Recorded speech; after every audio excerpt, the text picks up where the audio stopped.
Ahora ya llegó el momento de irnos, antes de seguir analizando este tema, con la actualidad internacional, porque ya estamos conectados con Pablo Cabrera, consejero del Centro de Estudios Internacionales UC, ex embajador en varios países, para hablar sobre la tensión que reina en Argentina luego de que un fiscal pidiera una condena a 12 años de prisión y la inhabilitación perpetua para ejercer cargos públicos por presuntos delitos de corrupción contra la vicepresidenta Cristina Fernández. Ello ha motivado una serie de manifestaciones y a establecer un cerco de seguridad en torno a la casa de la exmandataria, medida con la que ella discrepa, mientras que en Brasil también están pasando cosas. Ayer se desarrolló el primer debate presidencial, donde las miradas estaban centradas en las figuras de Lula da Silva y Jair Bolsonaro. Temas que nos motivan, tal como decía, a conversar con el ex embajador de Chile y analista Pablo Cabrera. Pablo, ¿cómo estás? Muchas gracias, como siempre, por conectarte con nosotros.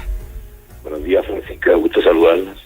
Muy buenos días. Roberto, creo que está también. Buenos días, sí. ¿Cómo estás, Pablo? Sí. Ahí está Roberto. ¿Con qué partimos, Roberto? Cuéntanos. Pablo, ¿cómo podemos entender, digamos, en sencillo, ¿no? lo que está pasando en Argentina y en qué consiste el caso por el que la Fiscalía investiga a la vicepresidenta Cristina Fernández por dineros que alcanzan más o menos los 1.000 millones de dólares? Mira, tal como presentaron ustedes la noticia al inicio, creo que esto que está sucediendo aquí en los dos países más grandes de América Latina, de Sudamérica, es verdaderamente un drama, porque creo que está cruzado todo esta situación, estos debates y estas controversias están cruzadas por la corrupción, y creo que acusaciones por lo menos de corrupción que han sido subsanadas en lo que se refiere en lo general, siempre después que han habido acusaciones, pero que han derivado en acusaciones hacia personeros importantes, en este caso en Argentina, de la vicepresidenta y de todo un equipo que gobernó con el presidente Kirchner, y también en Brasil con respecto al expresidente Lula, que hoy día es candidato, que si bien es cierto también fue liberado de los cargos de corrupción. El debate ayer se centró en el tema de la corrupción. Y digo que esto es un drama porque en América Latina, cuando están haciéndose esfuerzos importantes por tener algún posicionamiento de cara a la nueva agenda internacional, América Latina y América del Sur en particular, que es un continente de muchos recursos, de muchas reservas, sea de minerales, de agua, de gente, de juventud, en términos comparativos con todos los otros lugares del mundo, también con la Amazonía como pulmón del planeta y con los hielos antárticos y otras contingencias que pueden ser que convergen hacia el tema del cambio climático, que son los grandes temas de la agenda mundial hoy día. Estar en los medios o estar resaltando su presencia por temas de corrupción o temas de migración, creo que le dan un perfil bastante más bajo a lo que nosotros los latinoamericanos pretendemos de cara a este nuevo escenario mundial. Y todo esto además ha sido cateado por una guerra en Europa y una tensión estratégica importante en toda la zona del Asia-Pacífico, que nos hace presagiar buenos momentos para la población.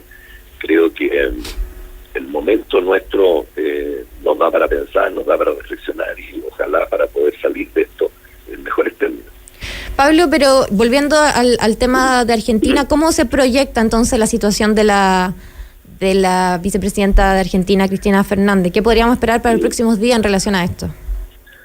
Bueno, ella ha ido ella ha ido bajando la tensión, ha ido calmando a sus partidarios, porque esto no solo, como bien dice ella, está focalizado en su persona.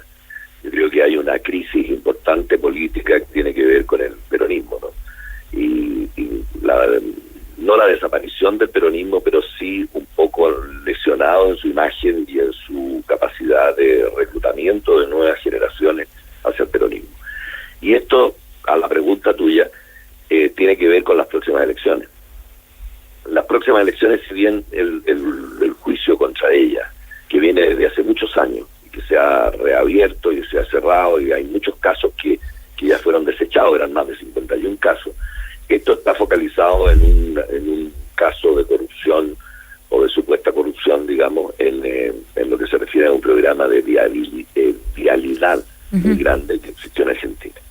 Entonces, quizás el caso no se va a cerrar antes de las elecciones y va a poder ser candidata, pero su figura va a salir muy golpeada. Y como las encuestas, la calle, está muy ansiosa por los temas y muy ¿cómo se llama?, contestataria, porque el tema de la inflación lo está golpeando fuertemente.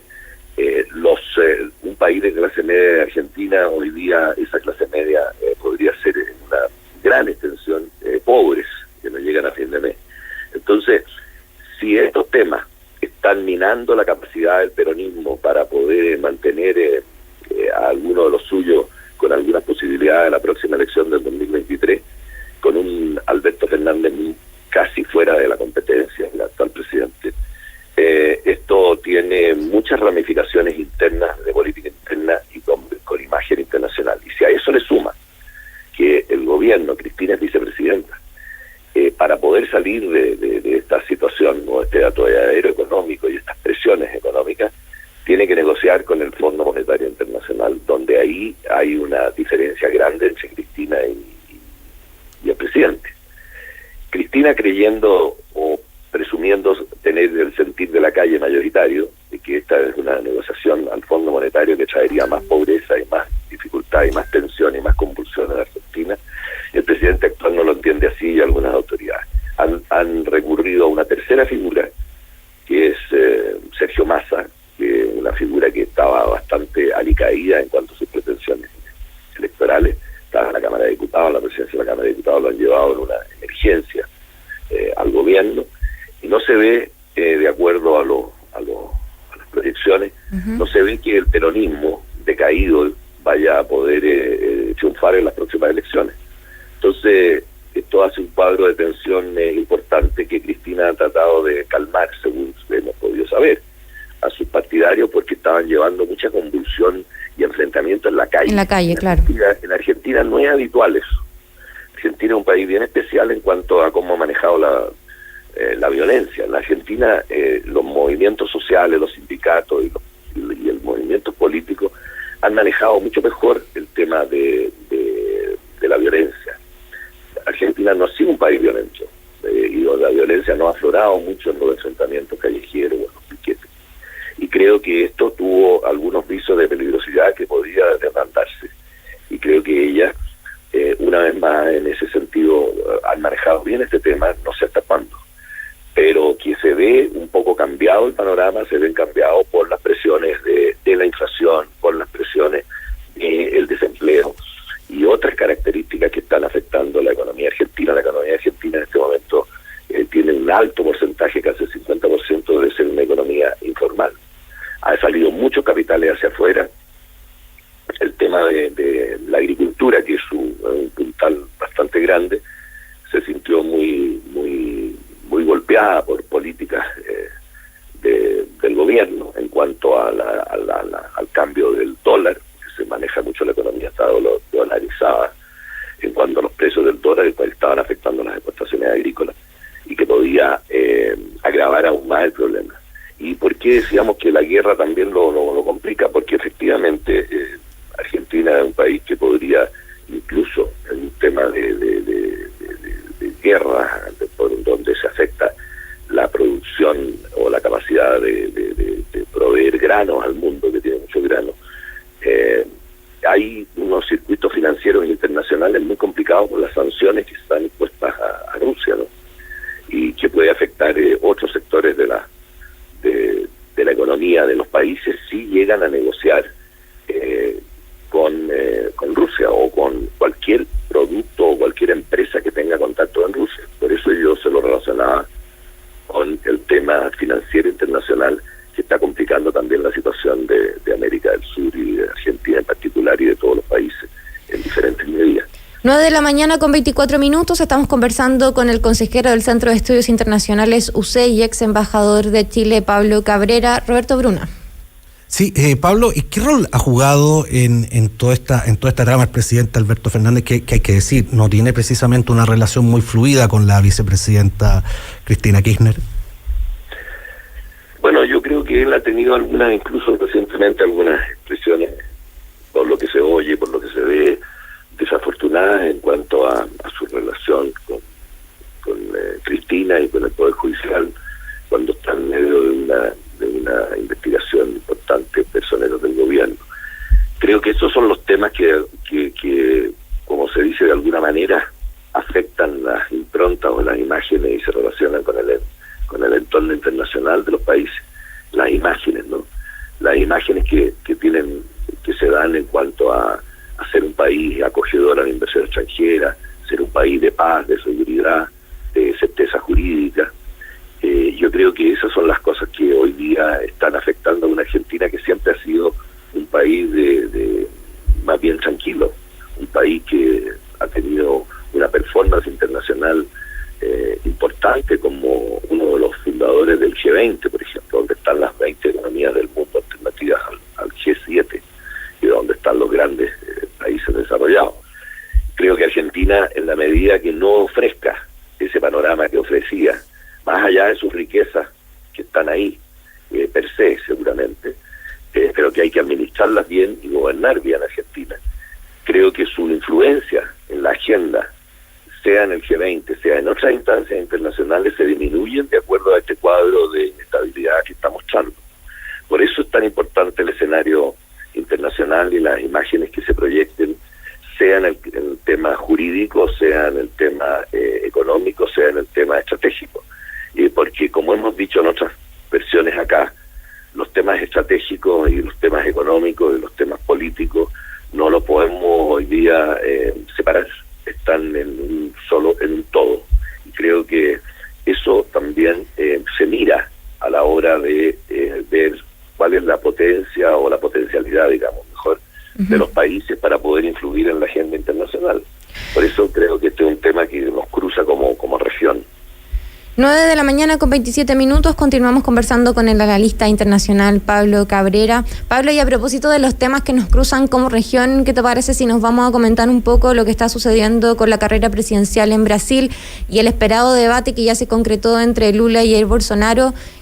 ¿Cómo fue su desempeño? ¿Cuál es el análisis que hace al respecto y la proyección de estas elecciones? Bueno, yo leyendo las noticias diferentes, no solo de Brasil, sino que de diferentes partes, me di cuenta que hay como unanimidad de que quien ganó el debate fue una mujer que se llama Simone Tebet, que tiene como un 2% de preferencia según la encuesta.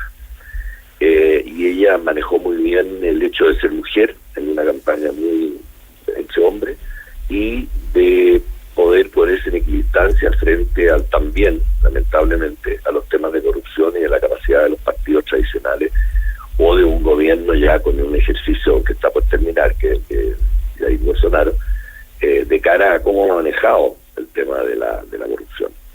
Entonces, poner a nuestra región en un debate político para unas elecciones de presidente del país más principal de América del Sur, uno de los principales de América, como el Brasil, focalizado en una discusión sobre corrupción, donde uno de los candidatos a otro lo acusa de expresidiario, el otro lo acusa de dictador, etcétera, es un tema que también nos hace reflexionar sobre el ciclo del valor de lo que es la democracia representativa, que también cruza la agenda mundial de cara al autoritarismo y también de cara a los nacionalismos autoritarios. Creo que en Brasil ese tema está muy presente y se ve claramente en las encuestas, ¿no? En las encuestas se ve hoy día un Lula da Silva que fue presidente en 2 periodos muy recuperado en cuanto a la imagen y potencialmente será el próximo presidente de Brasil. Pero hasta que no se deposite el último voto, como dicen ustedes los periodistas, las cosas no está dicha. Pero obviamente que ese tema de democracia versus autoritarismo está muy presente en esa elección y en la región nuestra. Creo que también en otras regiones, obviamente. Lo que nos pone un desafío muy grande en cuanto al valor de la campaña, en cuanto a la transparencia de las actuaciones de los candidatos y en cuanto a la accountability. La accountability, o sea, es cuánto va a poder cada candidato responder a lo que ofrece en su campaña. Y creo que ahí el respeto en Brasil a a los derechos humanos, el respeto al medio ambiente y particularmente a la democracia, creo que tiene tremenda importancia también como espejo de cara a otros países que en la región están viviendo procesos democráticos o están siendo golpeados por corrientes autoritarias importantes en Centroamérica y en otras partes. Entonces la campaña en Brasil promete ser muy ardua, es difícil competir con un candidato que está en el gobierno, pero así son las reglas y creo que falta todavía un poquito, que son en octubre y recién empezó, y vamos a ver cuál es la performance de los candidatos, que uno, que es Ciro Gómez, que aparece con 7%, que en los términos tradicionales, lo que es la política brasilera, podría el día de mañana apoyar a un Lula da Silva en segunda vuelta, por lo que ha sido la historia de Ciro Gómez en la política brasileña, pero que no se quiso pronunciar en el primer debate cuando se fue inquirido al respecto. Y la performance de esta otra candidata que ayer fue la estrella del debate. Entonces estamos viendo que los temas también que nos interesan a nosotros aquí en Chile y que interesan en la agenda están muy presentes en las elecciones y pretenden seguir estando presentes, que son los temas de la igualdad, los temas del rol de la mujer, el tema de la democracia, el cambio climático, el respeto al medio ambiente, como dije antes. Y la imagen de Brasil, por cierto, está también dentro de ese contexto, que es un país de una importancia también en el G20, también en Naciones Unidas, y uno de los países que ha marcado rumbo y en muchas políticas de la agenda mundial. Y ahora, si miramos cómo están los organismos internacionales y vemos dónde está Brasil está en Naciones Unidas siempre con un liderazgo de buscar una reforma de Naciones Unidas, un liderazgo unos organismos muy congelados, con un presidente de la República actual que no le pone mucha atención a ese multilateralismo. Y por otro lado, es parte de los BRICS, que es donde está China, Rusia, Sudáfrica y la India y Brasil. Y yo creo que ahí hay un tema también complicado por el tema de lo que está sucediendo en Europa con la guerra con Rusia. Y China, en lo que sí se refiere a su no participación o no pronunciamiento frente a esa guerra, y que lo que significa que son dos países que tienen un poco congelado el ejercicio del Consejo de Seguridad de Naciones Unidas por una guerra que no han podido tener una posición común los miembros permanentes del Consejo de Seguridad. O sea, Brasil es una vitrina que se está desarrollando de cara a unas elecciones próximas democráticas, es una vitrina de cómo se conducirá esta situación. O sea, los grandes temas de la agenda también están ahí, y que son autoritarismo y democracia, economía libre, economía centralizada y muchos otros temas, el cambio climático, etcétera, que están una relevancia importante a lo que sucede en Brasil y por ende a América Latina. Oye, Pablo, y a propósito, de los temas que también nos convocan acá en Chile, precisamente en el debate el presidente Jair Bolsonaro acusó al presidente Boric de haber participado directamente en la quema de estaciones de metro durante el estallido social, siendo que en realidad nunca ha enfrentado una acusación de este tipo y no existen antecedentes tampoco para poder afirmar algo así. Entonces, ¿qué te parece el rol que están cumpliendo también las noticias falsas en este contexto electoral, tal como ha sido la tónica? Y considerando también, Pablo, la situación del embajador Sebastián de Polo, ¿no? Que buen chileno todavía no es confirmado por el gobierno del presidente Bolsonaro. Bueno, no creo que sean a la misma altura las dos cosas, pero son hechos procedimentales que podrían haberse solucionado ya. Yo creo que ya no le dieron el airemán al candidato a embajador en Brasil por diferentes razones, y eso se puede solucionar rápidamente. Pero proponiendo un otro embajador, que creo que lo necesitaríamos luego, ¿no? Por la importancia de Brasil en las relaciones con nosotros. En lo que se refiere a los dichos del presidente Bolsonaro, palabras sacan palabras, son deplorables lo que se refiere así a otro presidente de la República en la región. Creo que no son lenguajes propios pero que sirven a veces seguramente de política interna para avivar a algunos partidarios en alguna ocasión especial. Nosotros con Brasil hemos estado en situaciones, yo no diría graves, porque tenemos una relación muy profunda, muy tradicional. Acuérdense que Brasil solamente hay dos países con los cuales no no es limítrofe en América, que es Ecuador y Chile. Tenemos una amistad sin frontera, o sea, eso significa mucho, que hay un espacio muy grande para trabajar en cooperación, y eso se ha sido así durante la historia. Otra cosa son los momentos políticos específicos y qué palabras saquen palabras o situaciones como las que usted expresa. Recuerdo también lo que pasó cuando el presidente Piñera fue invitado al G7 hace un par de años atrás, y el presidente Macron de Francia le habría pedido que actuara y mediara por el tema de la Amazonía, cuando estaba la Amazonía en llamas, como se dice entre comillas, en Brasil. ¿Y cuál fue la respuesta del presidente Bolsonaro? Eso, a lo mejor queremos creer que esas cosas no afectan las relaciones, pero para eso está la diplomacia, justamente para poder trabajar esos temas, apaciguar los ánimos, buscar caminos de entendimiento y controlar daños, neutralizar efectos y controlar daños. Y yo creo que por eso es importante a lo que relacionan en el caso de tener un embajador o no, más allá que sean cosas distintas, es la importancia de la diplomacia. Yo creo que las relaciones de Brasil y Chile reclaman la presencia de un embajador allá. Bueno, con esas palabras entonces nos quedamos en esta nueva conversación de análisis internacional junto al ex embajador Pablo Cabrera. Pablo, como siempre, muchas gracias por este contacto con nosotros y nos estamos escuchando prontamente.